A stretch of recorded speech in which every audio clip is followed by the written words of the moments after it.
embarazo múltiple y este se define como la gestación simultánea de 3 o más fetos. La frecuencia, según Heinlein, puede variar entre 1 a 80 embarazos o entre 1 a 90 embarazos, aunque esta puede ser variante según el tipo de embarazo gemelar que nosotros podamos tener. Es así que la incidencia del embarazo gemelar es de 1 por 80 embarazos, el embarazo triple es 1 por 6.400 embarazos. Y así como podemos ir observando, va a ir disminuyendo su frecuencia de presentación según tengamos embarazos cuádruples o quintuples.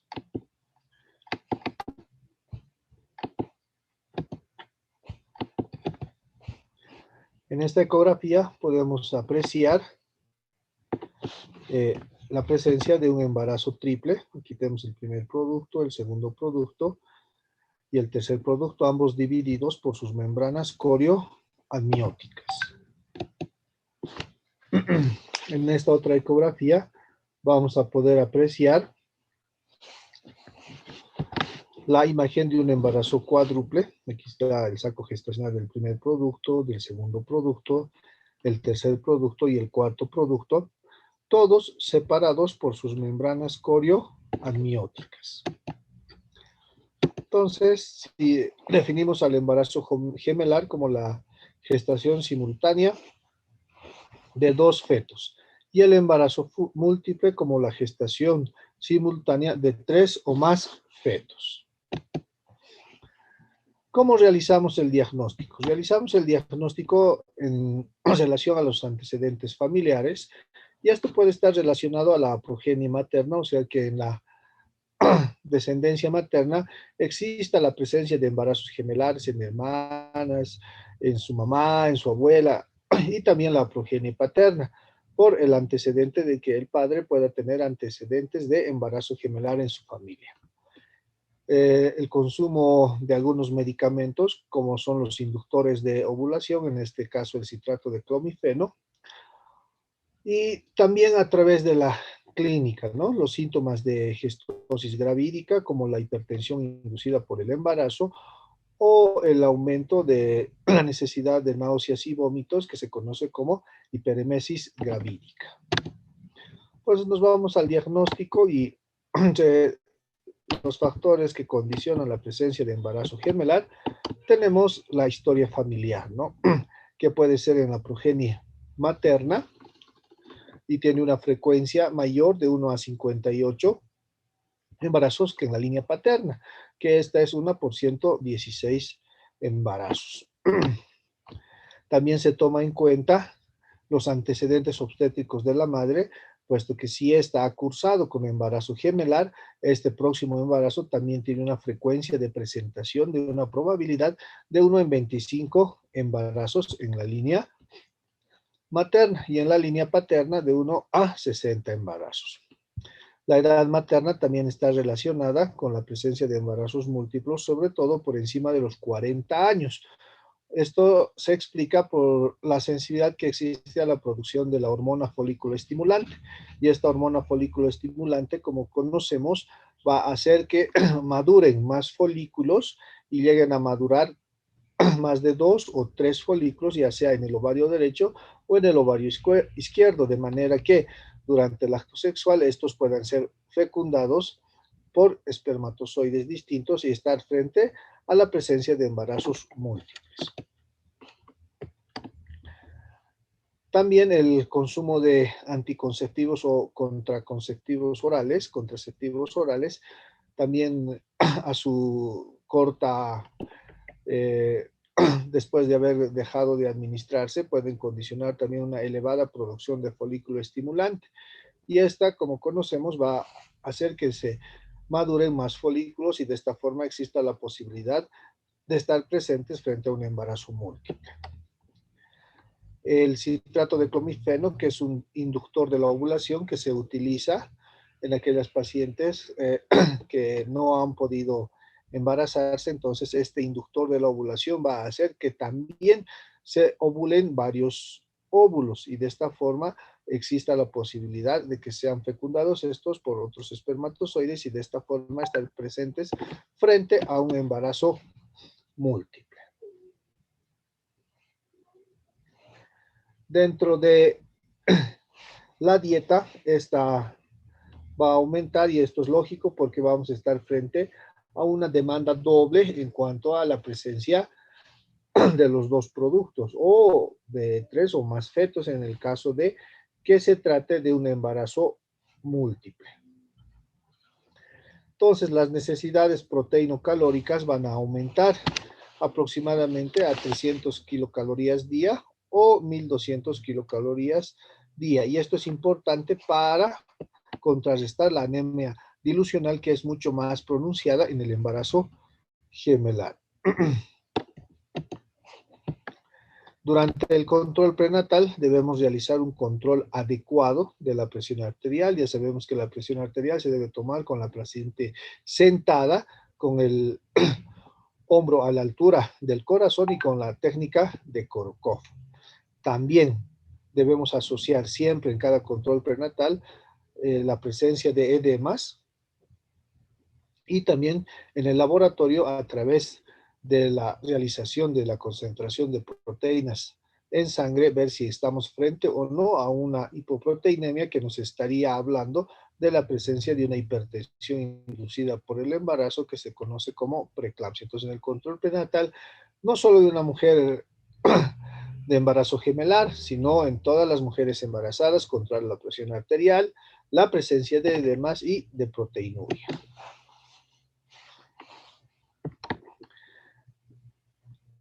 Existe, como podemos ver en la imagen, un crecimiento discordante en la mayoría de los embarazos gemelares, puesto que el embarazo gemelar es considerado como patológico desde el punto de vista obstétrico, ya que la matriz, el útero, está diseñado para una gestación única. Entonces, va a existir un crecimiento discordante, un feto siempre va a ser más grande que el otro y muchas veces puede complicarse, ya vamos a ver más adelante, y esto se entiende, ¿no? Por la superficie de implantación, por la mayor demanda de flujo sanguíneo útero placentario. Además que estos embarazos gemelares tienen una mortalidad 4 veces mayor que un embarazo único. Siempre que estamos frente a una paciente con embarazo gemelar, debemos pensar en una sobredistensión uterina, ¿no? Existe una sobredistensión de las fibras musculares del útero, o sea, del miometrio, y esto va a condicionar al desencadenamiento de una amenaza de parto prematuro.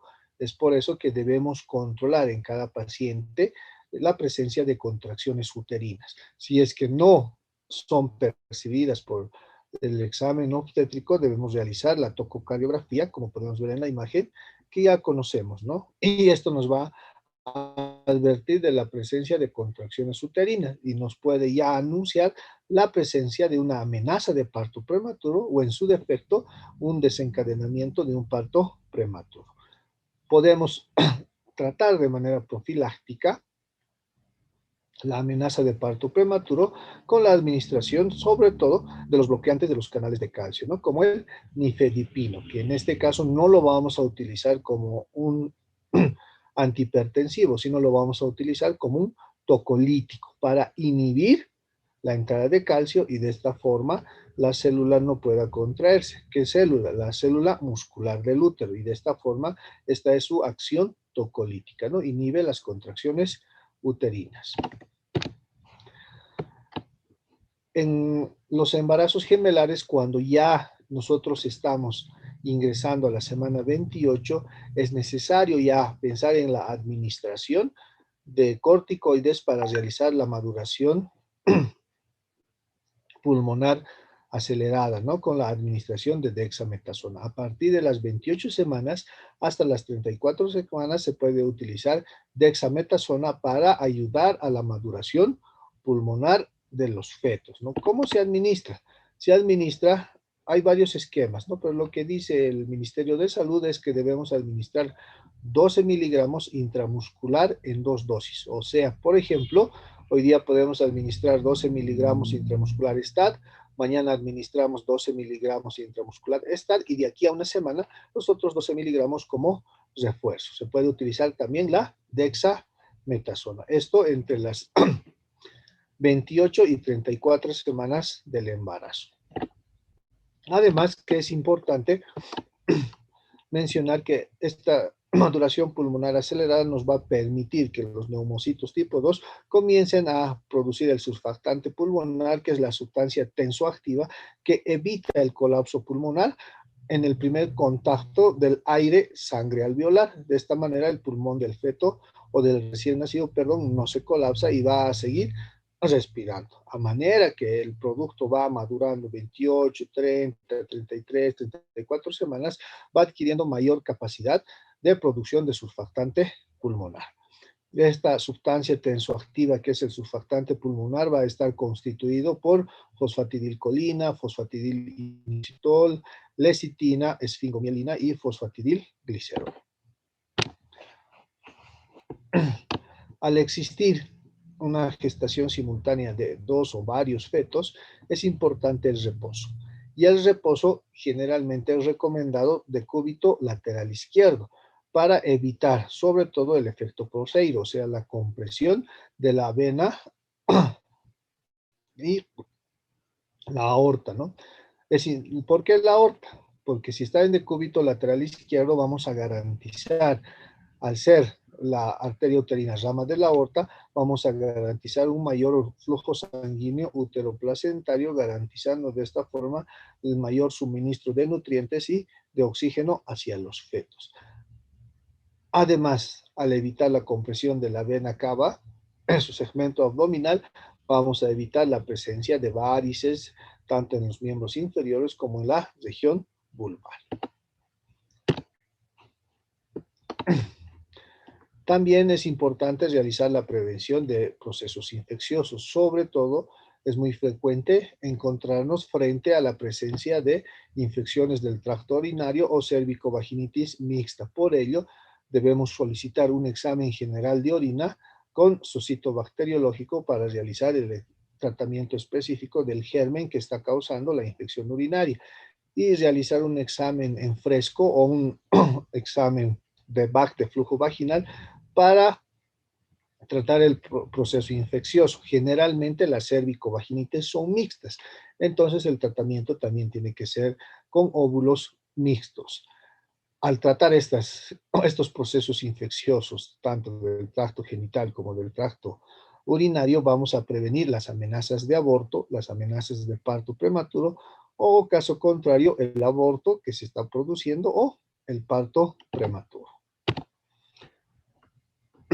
En cuanto al examen físico, al existir la presencia de dos fetos, dos placentas y la cantidad de líquido amniótico también va a aumentar, va a existir una mayor ganancia de peso materno. Entonces es importante controlar el peso materno. La altura uterina, esto es lógico, al existir dos fetos, entonces la altura uterina va a ser mayor para la edad gestacional estimada. Durante el examen físico también podemos estar frente a la palpación de múltiples partes fetales, ¿no? Que pueden ser iguales. Por ejemplo, puedo tocar dos polos lisos, duros e irreductibles, que pueden ser el polo cefálico del producto 1, del producto 2 o del producto 3. O puedo palpar un polo cefálico liso, duro y muy alejado un polo blando, flexible, que se deja reducir, que es el polo pelviano. Entonces, polos cercanos o muy lejanos, iguales o desiguales, me hacen sospechar de la presencia de un embarazo gemelar. El polidramio, al existir dos fetos, entonces también va a aumentar la producción de líquido amniótico. Si tengo la posibilidad de realizar la auscultación con el estetoscopio de Pinaro o el tococardiógrafo, voy a poder auscultar, percibir dos focos de latido cardíaco fetales, cada uno con la diferencia de 15 latidos aproximadamente. En uno puede ser 130 y en el otro 135. Aumenta el edema malleolar por la compresión de la vena aorta en su segmento abdominal y también va a existir una cierta palidez debido a la anemia dilucional que es mucho frecuente encontrar en el embarazo gemelar. Entonces, acá tenemos, a manera de recordatorio, las 4 maniobras de Leopold, que esto es básico para su formación, ¿no? Entonces, tengo que realizar la primera maniobra. Miren, la altura uterina es mayor a la edad gestacional esperada por la presencia de los dos fetos. Y estoy palpando acá dos partes, iguales múltiples partes fetales, ¿no? Este polo cefálico, que está acá casi en el borde superior de la sínfisis del pubis, y este en el fondo uterino, y ambos son iguales, ¿no? Son duros y reductibles, ¿no? Y lisos. En este caso, con la palpación unimanual, puedo ya diferenciar, hacer la disquisición de qué feto se encuentra más próximo al estrecho superior. Y decimos producto 1, producto 2, según su ubicación. El producto 1 es considerado el que está cerca al estrecho superior. En este caso, este es el producto 1 y este es el producto 2.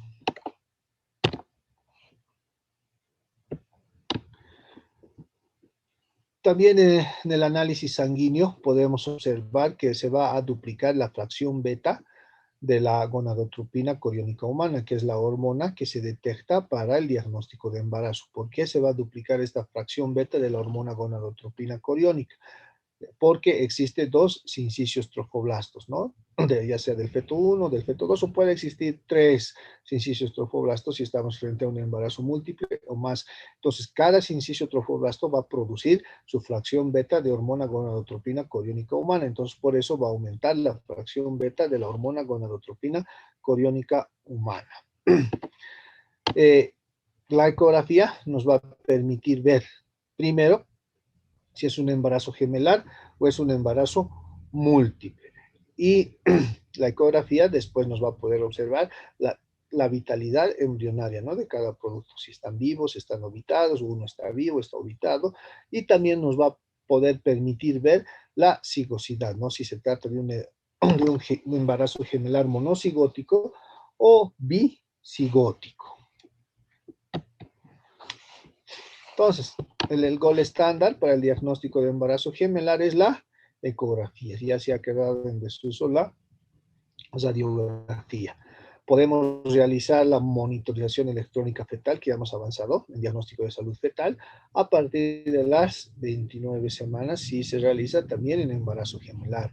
Podemos realizar una electrocardiografía fetal y vamos a ver cada complejo QRS separado claramente de los productos. Aumento del HCG y disminución del hematocrito por la anemia dilucional. Entonces podemos ver acá en la ecografía, esta es una ecografía 2D, aquí podemos apreciar, dice acá monocorial monoamniótico, mono quiere decir uno, entonces una cavidad coriónica, y dice monoamniótica, una cavidad amniótica. En este caso tenemos varios ejemplos de bicorial biamniótico. Esto quiere decir que cada producto tiene su cavidad coriónica. Aquí podemos ver, aquí este producto su cavidad coriónica, y más cerca del feto podemos observar su cavidad amniótica. Dos cavidades amnióticas, dos cavidades coriónicas. Igual acá, ¿no? Vemos cada uno con su membrana coriónica y cada feto con su membrana amniótica.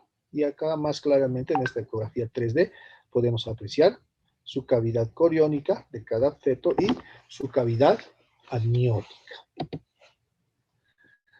¿Con qué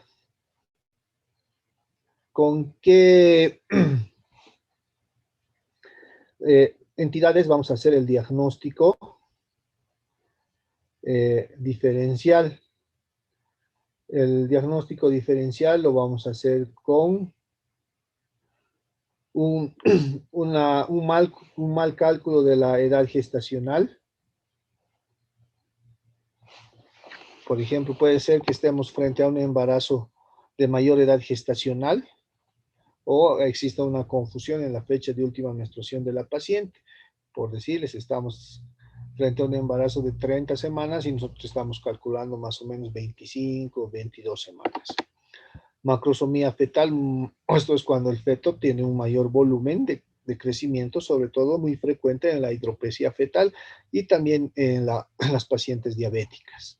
Polidramnios, ¿no? Puede existir mayor cantidad de producción de líquido amniótico y esto va a hacer que se distienda la cavidad uterina y por ende exista una mayor altura uterina. O podemos estar asociados a la presencia de un tumor abdominal, como son los miomas, o los tumores de ovario. Y vamos a la digosidad, ¿no? Entonces, tenemos un embarazo gemelar que puede ser monocigótico y bicigótico. Monocigótico, mono viene de uno, cigoto de un solo huevo. Entonces, este se define como la fecundación de un óvulo por un espermatozoide, que van a dar origen a un solo huevo. Y este huevo se va a dividir, ya sea en bicorial, biamniótico. Esto quiere decir que existen dos cavidades coriónicas, dos cavidades amnióticas, o puede ser monocorial, o sea, una sola cavidad corial. Y esta cavidad corial a su vez puede ser monoamniótico, o sea, una sola cavidad amniótica, o puede ser biamniótico. Y tenemos el embarazo gemelar bicigótico. Este se define como el embarazo que se produce a consecuencia de la fecundación de dos óvulos por dos espermatozoides distintos. Entonces acá en la imagen tenemos los gemelos monocigóticos, también llamados idénticos, porque van a tener las mismas características, el mismo grupo sanguíneo, las mismas huellas digitales e incluso las mismas deformaciones. Entonces un óvulo ha sido fecundado por un espermatozoide y este se ha dividido, ¿no? Este huevo se ha dividido, puede ser en la etapa de blastocisto, en la etapa de la formación de la línea primitiva, pero son idénticos. Y tenemos los gemelos disigóticos o fraternos. Estos son el resultado de la fecundación de dos óvulos distintos con dos espermatozoides diferentes. Cada uno va a formar su cigoto y se va a implantar en el útero. Estos no comparten ninguna característica. Pueden tener los mismos rasgos de un hermano mayor o de un hermano menor. Incluso pueden ser de distintos sexos. Uno puede ser masculino, uno puede ser femenino. Y tenemos el monocigótico, ¿no? Según los días en que se dividan, va a existir algunas características, ¿no? Por ejemplo, en esta imagen tenemos el embarazo gemelar monocigótico bicorial, biamniótico. Cada uno tiene su cavidad corial, su cavidad amniótica y sus placentas están separadas. Puede ser que también este embarazo gemelar pueda tener cada feto, su cavidad coriónica, su cavidad amniótica, pero sus placentas pueden insertarse muy próximas y al insertarse muy próximas en el útero sus placentas, vamos a estar frente a la anastomosis de los vasos coriales. Y esto puede producir un síndrome de transfusión feto-fetal que vamos a ver más adelante. O puede ser que estemos frente a un embarazo gemelar monocorial, mire, una sola cavidad coriónica, pero dos cavidades amnióticas. En este caso sí existe anastomosis de los vasos sanguíneos coriales, o sea, de la placenta, y vamos a estar frente a un síndrome de feto transfusor transfendido o transfusión feto-fetal. Y por último, tenemos la variante monocorial monoamniótico, una sola cavidad coriónica y una sola cavidad amniótica. Y también aquí podemos estar frente a la presencia de la anastomosis de los vasos sanguíneos. Y tenemos el embarazo gemelar disigótico, ¿no? Dos espermatozoides fecundan a dos óvulos completamente distintos. Puede existir también una variante que se pueden insertar en la cavidad uterina las placentas separadas o pueden insertarse próximas. Igual, si se insertan próximas las placentas, vamos a estar frente a la presencia de la anastomosis de los vasos sanguíneos. Entonces, según el día en que se dividan, se van a presentar estas características. Si se dividen en el periodo de 2 a 4 células, de 2 a 4 blastómeras, antes del día cuarto, estamos hablando del embarazo monocigótico, del que proviene de un solo óvulo fecundado por un espermatozoide. Entonces, antes de los 4 días, si se divide las células, vamos a tener 2 masas celulares internas. Y las características van a ser que cada producto va a tener su corión, su amnios y su placenta. Si estas placentas se insertan próximas, les repito, vamos a estar frente a la anastomosis de los vasos coriales. Si la división celular de este huevo se produce entre el día 4 y el día 8, vamos a estar frente a la presencia de 2 variantes. Puede ser que cada uno tenga su cavidad amniótica, pero ambos van a compartir la cavidad coriónica. En el caso de que la división se produzca entre el día 8 y el día 13, cada feto va a estar unido por su cavidad amniótica y por su cavidad coriónica. Y esto va a ser lo que conocemos como mono-mono, monocorial, monoamniótica. Y después del día 13, si es que se produce la división, vamos a estar frente a la presencia de siameses, ¿no? Y tenemos la frecuencia de presentación. Como podemos ver, el bicigótico bivitelino es mucho más frecuente. El univitelino o monocigótico es mucho menos frecuente y según sus variantes, bicorial biamniótico o monocorial biamniótico o monocorial monoamniótico. Ojo, para recordarles, bicorial quiere decir dos cavidades coriónicas, biamniótico, 2 cavidades amnióticas. Monocorial, una cavidad amniótica, una cavidad coriónica y 2 cavidades amnióticas. Monocorial, una cavidad coriónica y monoamniótico, una cavidad amniótica. Y tenemos las variantes, ¿no? Lo viví. Entonces, puede ser que se inserten estos 2 placentas completamente distintas en forma separada y no exista anastomosis. Entonces, bicorial, biamniótico, ¿no? 2 cavidades coriónicas, 2 cavidades amnióticas, 2 cavidades coriónicas, 2 cavidades amnióticas. Aquí también es bicorial, biamniótico, 2 cavidades coriónicas, 2 cavidades amnióticas, pero las placentas se han insertado juntas, entonces hay anastomosis de los vasos coriales. Monocorial, biamniótica. Vemos una sola cavidad amniótica, una sola cavidad coriónica y 2 cavidades amnióticas, ¿no? Cada feto tiene su cavidad amniótica, pero están dentro de una sola cavidad coriónica. Aquí sí o sí existe anastomosis de los vasos coriales. O puede ser mono-mono, una sola cavidad coriónica y una sola cavidad amniótica. Y aquí sí existe con mayor probabilidad la presencia de feto transfusor transfundido.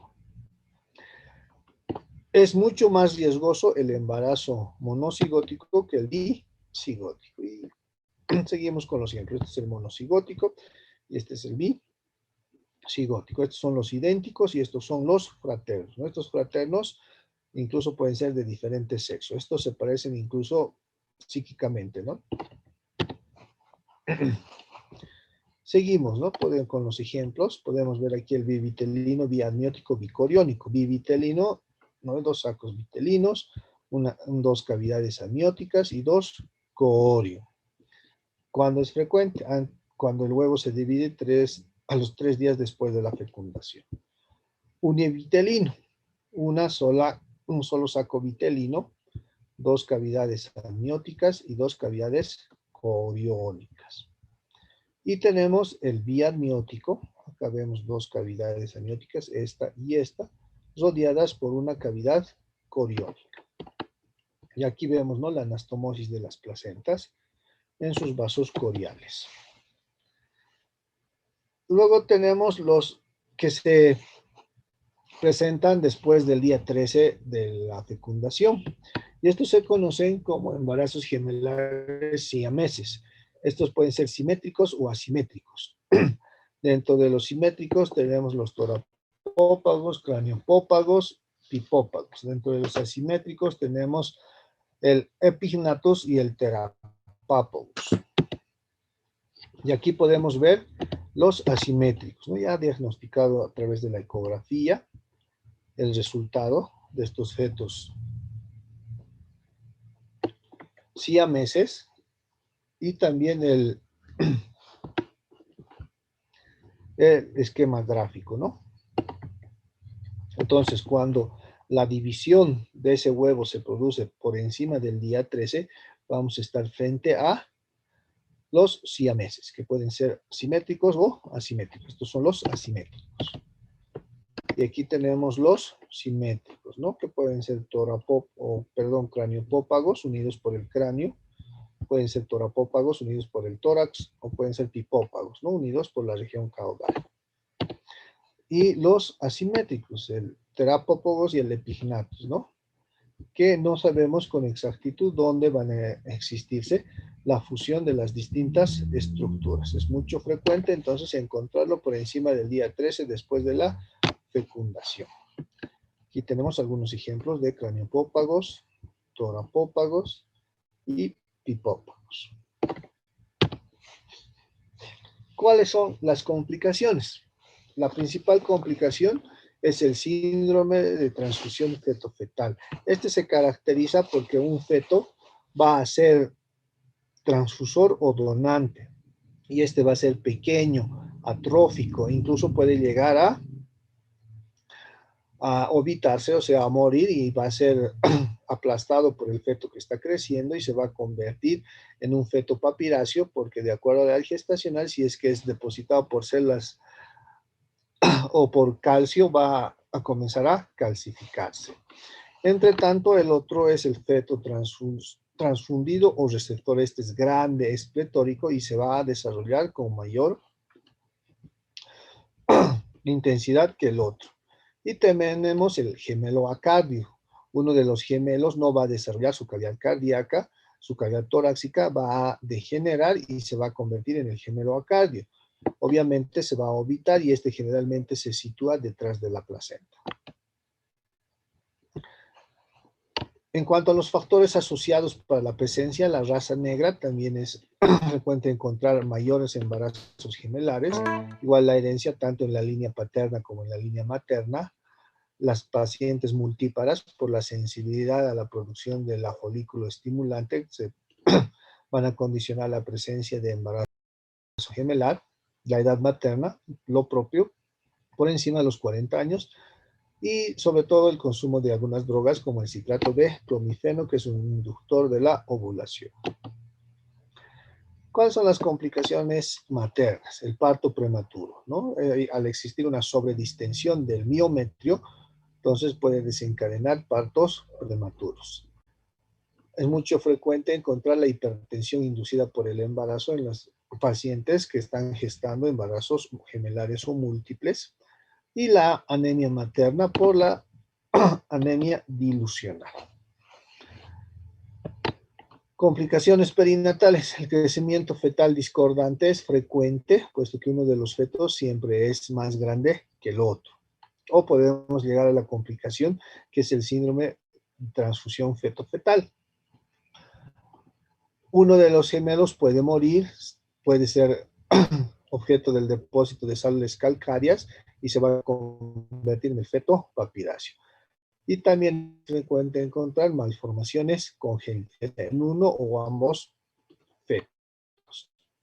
Y el gemelo acardio, cuando empieza el síndrome de transfusión feto-fetal, pues no se va a desarrollar el corazón ni la cavidad torácica y el feto va a comenzar a degenerar, a morir, se va a atrofiar, se va a situar detrás de la placenta y se va a depositar de células calcáreas. Entonces, gráficamente tenemos las complicaciones. Ningún embarazo gemelar llega a las 38, 40 semanas. Generalmente se interrumpe a las 35, 36 semanas. Por eso es frecuente encontrar el parto prematuro, seguido de la presencia de hipertensión inducida por el embarazo.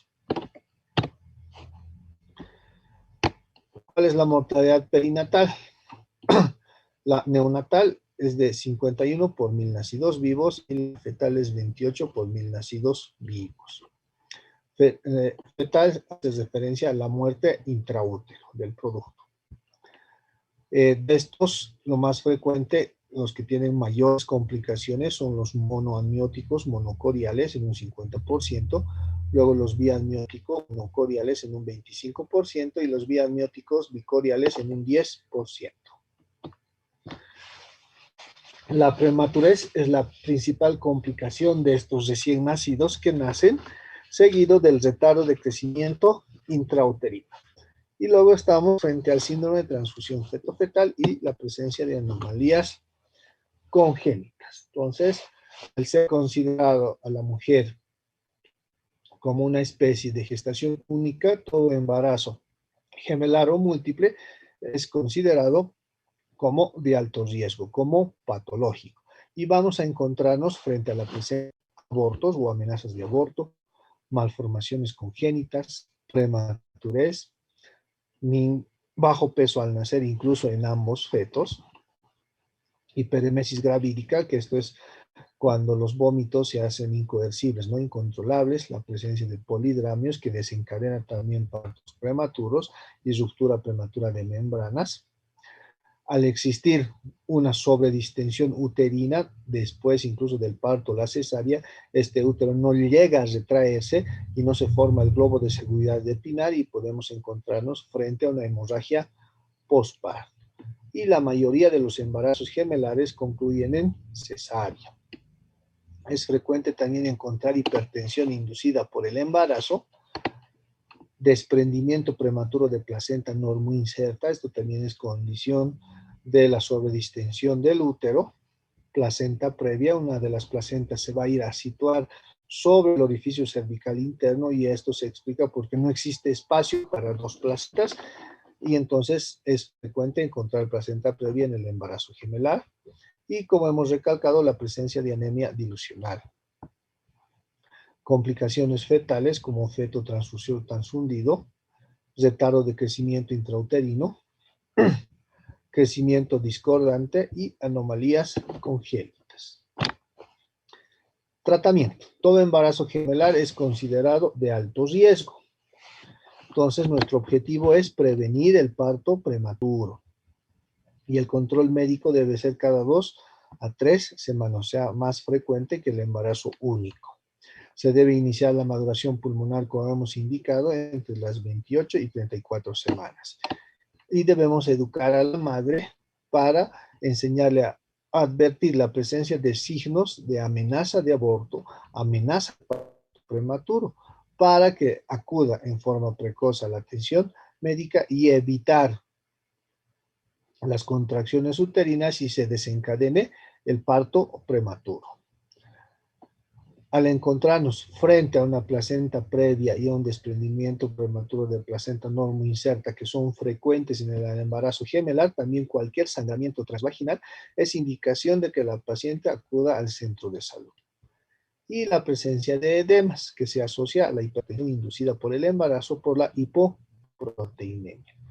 Toda mujer embarazada no siempre de embarazo gemelar debe recibir sulfato ferroso y su ácido fólico por la anemia dilucional y para prevenir los defectos del tubo neural.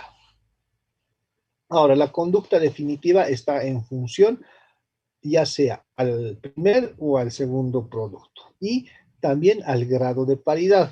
Ojo. Conducta según el primer producto. Si el primer producto está encefálica, pelviana o transversa y la paciente es nulípara, es igual a cesárea. Les repito, si el primer producto está encefálica, o está en pelviana o está en transversa y la paciente es nulípara, la conducta es cesárea. Si el primer producto está en pelviana y la paciente es multípara, podemos atender el parto. Pero si está en transversa, aunque sea multípara, la conducta es cesárea. Y si el producto está en transversa, sea nulípara o multípara, la conducta sí o sí es cesárea. Entonces, la conducta según la ubicación del primer producto. Conducta según la ubicación del segundo producto. Si está en cefálica, parto. Si está en pelviana, cesárea. Y si está en transversa, cesárea. Entonces, la conducta está en función también a la ubicación del producto para programar o esperar el parto normal. Entonces, aquí tenemos algunas situaciones y presentaciones, ¿no? Acá están los dos en cefálica, acá está uno en cefálica, el otro en pelviana, acá los dos están en pelviana. Aquí el primer producto está en cefálica, el segundo está en transversa, esto será indicación necesaria. Acá igual el primer producto está en pelviana, pero el segundo está en transversa, entonces cesárea. Acá las dos están en transversa y es cesárea. Es mucho frecuente encontrar esta presentación en un 50% de los casos, ¿no? Los dos en cefálica. No importa, si es nulípara, generalmente se indica cesárea, ¿no? Esa es la conducta. Una de las complicaciones frecuentes es cuando el primer producto está en pelviana y el segundo está en cefálica, puede suceder esto que se conoce como engatillamiento de los polos cefálicos. Y se han engatillado, ¿cómo vamos a sacar? Ni por abajo, ni por arriba, ¿no? Ni por cesárea, y esto generalmente lleva a un mal pronóstico. Por eso es importante realizar en forma correcta las maniobras de Leopold y si podemos realizar una ecografía de rastreo. Una de las complicaciones frecuentes después de concluido el parto o la cesárea de un embarazo general es la hemorragia uterina postparto, que se presenta aproximadamente en una cantidad de 900 cc. Miren, este útero está sobredistendido, entonces después de que salgan los productos y sus anexos, no se va a retraer con efectividad, no se va a formar el globo de seguridad y va a sangrar esta paciente y vamos a estar frente a la hemorragia de parto. La ecografía. Bueno, nos permite ver las características de cigosidad. En el bicoriónico biamniótico existen dos placentas que están separadas y vamos a ver los anexos fetales. Entonces, acá tenemos bicorial biamniótico. Acá veo bicorial, cada uno tiene su cavidad coriónica. Acá también su cavidad coriónica. Si agudizamos la vista, este feto aquí se puede percibir su cavidad amniótica. Entonces, tiene dos ángulos. Igual, bicorial biamniótico. Cada feto tiene su cavidad coriónica y cada feto tiene su cavidad amniótica. En este caso podemos ver que las placentas están fusionadas. Entonces hay anastomosis de los vasos coriónicos. Acá las placentas están separadas, ¿no? Y no existe fusión de los vasos coriónicos. Entonces es más frecuente encontrar acá síndrome de transfusión feto-fetal que en esta imagen donde los vasos están separados. Igual en este bicorial biamniótico, aquí vemos la cavidad coriónica de este producto y acá podemos apreciar la cavidad amniótica. En este otro producto vemos la cavidad coriónica y aquí cito la cavidad coriónica. Aquí vemos las placentas, están fusionadas. Monocorial biamniótico. Monocorial, todo esto es la placenta, entonces aquí las placentas están fusionadas. Va a haber un síndrome de transfusión feto-fetal con mucho más frecuencia. Dice monocorial, todo esto es la cavidad coriónica. Y miren, agudizamos la vista y vemos acá su cavidad amniótica y su cavidad amniótica de este feto. Monocorial biamniótico. Igual acá podemos ver cada uno su cavidad amniótica de este feto y de este feto. Y aquí vemos una delgada membrana amniótica de cada uno de los fetos que los separa. Cuando encontramos las figuras T o las figuras lambda, como podemos ver acá, entonces siempre es signo de fusión de las placentas. Aquí tengo el signo T en deformación de estas placentas y vamos a estar entonces frente a la fusión de las placentas, o el signo lambda, ¿no? Aquí está una placenta, aquí está la otra placenta, entonces hay fusión de los vasos coriónicos. No solo vamos a estar frente a la presencia de un síndrome de transfusión feto-fetal, sino podemos estar frente a la presencia de mosaicismo eritrocitario. Esto quiere decir que los glóbulos rojos de un feto pasan al otro feto y del otro feto al otro feto. Eso se conoce como mosaicismo eritrocitario y esto se produce por la fusión de los vasos coriónicos. Monoamniótico, monocorial, miren una sola cavidad coriónica y aquí sí está una sola cavidad amniótica.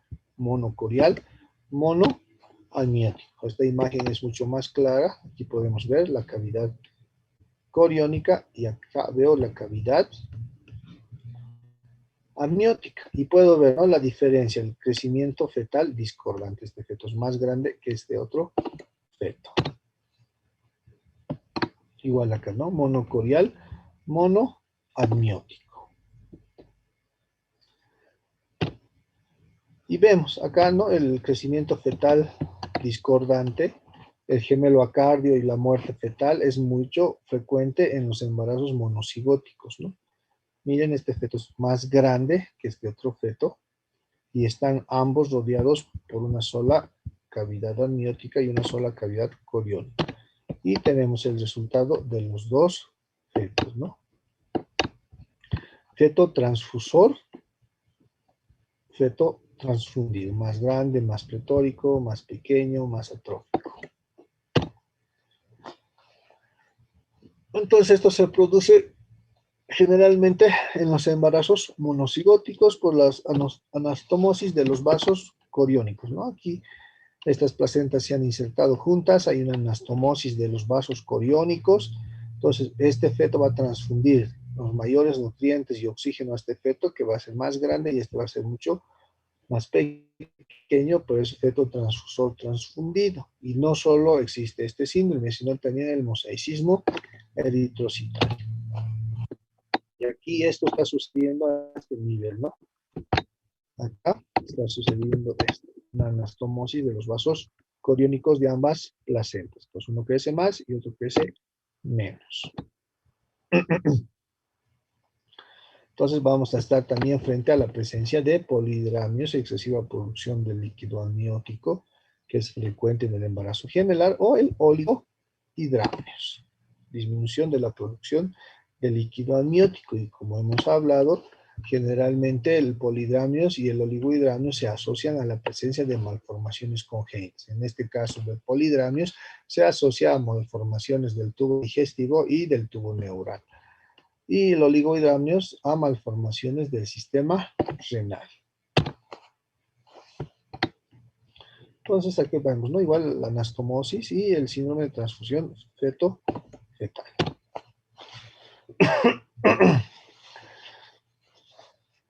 Cuando la transfusión feto-fetal es muy intensa, el feto transfundido puede llegar a producir edema, incluso ascitis y una cardiomegalia, porque ha recibido en forma excesiva un mayor aporte sanguíneo.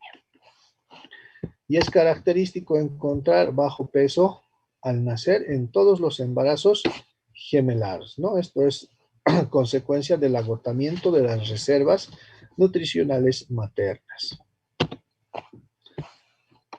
Puede existir la muerte de un feto y este feto se va a situar detrás de la placenta. En muchas situaciones es objeto del depósito de sales calcáreas y se va a convertir en un feto papiráceo. O tenemos el feto acardio, ¿no? Cuando se va a desarrollar simplemente un segmento del producto con las extremidades y el tronco y una pequeña porción superior del tórax. Y esto es consecuencia de la forma más intensa del síndrome de transfusión feto-fetal. También es importante recalcar que existen algunas variantes en este embarazo gemelar. Por ejemplo, si los óvulos son fecundados en un solo coito, se conoce como impregnación. Y si los óvulos son fecundados en dos coitos distintos, se conoce como superimpregnación. Y si los óvulos son fecundados en un mismo ciclo, se conoce como superfecundación. Y si los óvulos son fecundados en ciclos distintos, se conoce como superfetación. Si tienen alguna pregunta.